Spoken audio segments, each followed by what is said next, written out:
C'est fascinant ces histoires entre entreprises qui parlent des histoires entre États. Ça me fait penser, toute proportion gardée à Renault-Nissan, Renault-Nissan, mais c'est Carlos un peu Ghosn. la même dialectique. Je crois qu'on y a On a tous pensé. deux pays amis qui font partie de l'Union européenne, tatati tatata, etc. Et on sort les couteaux dans le dos parce que là, on est dans des entreprises qui sont tellement porteuses.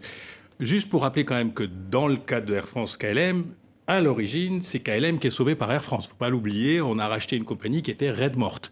Et donc on l'a racheté, on l'a reconstruit. Alors il se trouve qu'on l'a tellement bien retapé et il se trouve que les Hollandais étaient tellement malins pour maintenir des zones d'indépendance dans le groupe qu'ils ont maintenant une compagnie qui est plus profitable que Air France, où le cash, enfin, c'est-à-dire la partie profit amenée par KLM est 3 fois celle que amène Air France. Donc il y a une espèce de ressentiment qui est de dire vous êtes les patrons officiels, mais c'est nous qui amenons le blé, l'oseille. Donc bon, il va falloir qu'on discute. Mais comme on ne va pas discuter, on va vous faire un coup à l'ancienne, en bourse. Comme ça, vous verrez rien.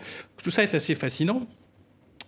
Ça vient aussi au moment où Air France, pour la première fois, nomme un patron qui n'est pas un patron du sérail français, qui arrive avec ses méthodes en disant faut intégrer ces deux compagnies parce que c'est pas possible sinon.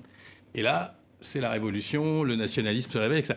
Moi, je pense qu'ils vont trouver un accord parce que ça reste malgré tout une question de vie ou de mort pour les deux entreprises. Il suffirait que le débat se dérape trop pour que les deux entreprises soient pénalisées fortement.